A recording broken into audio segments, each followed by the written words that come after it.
pay close attention to how this story begins. I have a young lady who's living here with me. Nobody can find her. No one has seen her. No one has heard from her. She didn't show up for work, and I'm just really concerned. What's her name? Gabrian, Clevenger. A young woman vanishes without warning. She doesn't answer her phone. She doesn't show up for work, and no one can explain where she went. The last person known to be with her is the man she was trying to escape. Gabrian Clevenger, known to everyone as Gabe, was reliable and responsible. She was the kind of person who showed up early and never missed a shift, so when she failed to arrive at work one morning, her co-workers immediately sensed that something was wrong. That concern quickly spread to the people closest to her. Gabe had been living with someone else at the time, trying to put distance between herself and her husband. When hours passed with no word from her, police were contacted. From the very beginning, investigators learned that this was not a typical missing person case. Gabe had only been married for 5 months, but her relationship with her husband, Alex Blair, had become increasingly violent. She had filed police reports. She had described threats to her life. She had replaced her phone to escape constant harassment. She had begun the process of ending the marriage entirely. Most importantly, she was afraid. She had moved out, hoping that leaving would finally put an end to the abuse. Instead, it would become the moment her life was placed in the greatest danger. Police learned that earlier that day, Alex had unexpectedly shown up. Somehow, Gabe left with him. Shortly afterward, she disappeared. Investigators reached out to Alex by phone. He claimed he was not with Gabe and said they had spoken earlier about going to the courthouse regarding their separation. According to him, she did not want to go, and he later dropped her off. But one critical detail didn't align with his story. Gabe's phone was still active, and its location data placed it near Alex's workplace. Because of that, officers went directly to where Alex was working and made contact with him in person.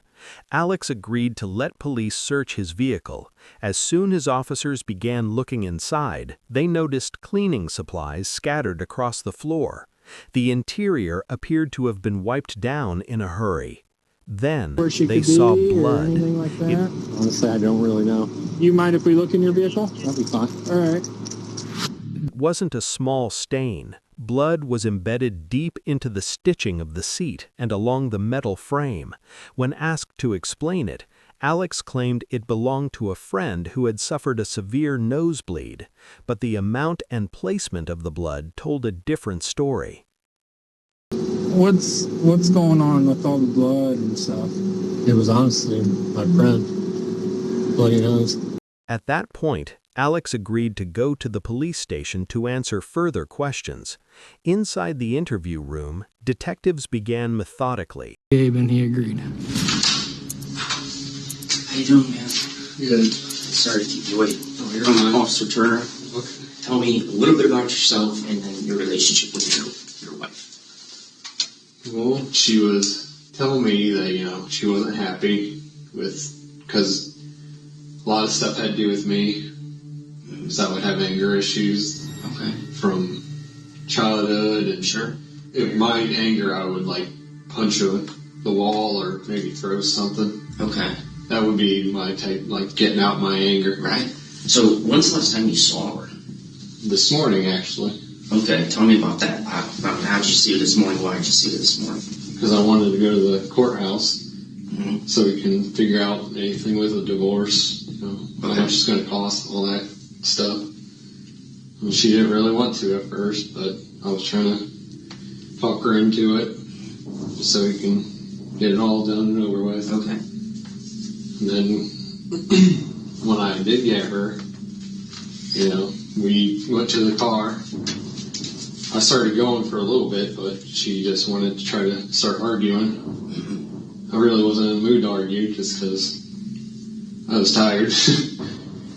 We got to the point, where I did hit her. Okay. And then I did turn down where the golf course and everything, and towards that dead end, that's where I left her. Okay. Alright, she starts bleeding a little bit. And that's the blood that's in your car right now. Right. It's not this other made-up friend that just had a nosebleed. Okay, sure, both, we got that. They asked about his background and his relationship with Gabe.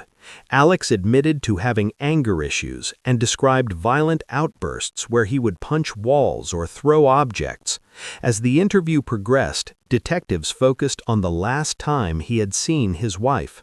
Alex said it was earlier that morning. Then, slowly, his account began to change.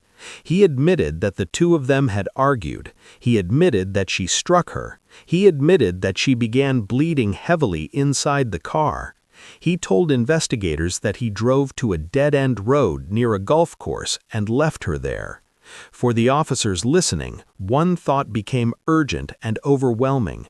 There was still a chance she could be alive. Police immediately searched the area Alex described. Officers moved through the darkness using flashlights, scanning ditches and roadside terrain. Eventually, they found her. Gabrian Clevenger was lying in a ditch. She was deceased. The area was secured and the state crime lab was called in to process the scene. What they discovered provided clarity to everything investigators had seen so far. Gabe had been stabbed 14 times. The blood found in Alex's car was no mystery. Detectives returned to the interview room with one final goal. They needed the truth. Alex was confronted with the evidence and with the fact that his version of events no longer matched reality. This time, he did not deny responsibility. He admitted that after picking Gabe up, he drove to his house. He went inside and retrieved a pocket knife. He then returned to the car. Alex claimed he blacked out, but when asked directly how Gabe died, he finally admitted that he stabbed her until she was dead. Picked her up, went to my house on Taylortown, where I was going to grab my lunch and stuff. Went up to get my headphones, and I grabbed this pocket knife, and went back outside, got back in the car, and I don't know what got into me to do anything. I didn't want to do anything, honestly, to her at all.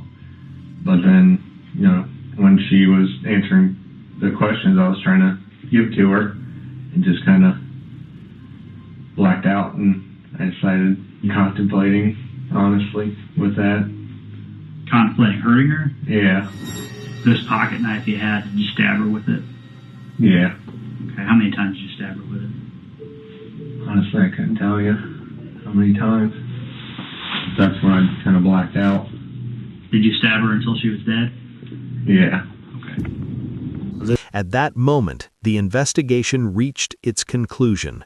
The case was solved, but there was no sense of closure, only loss. Gabrian Clevenger had been trying to leave a violent relationship.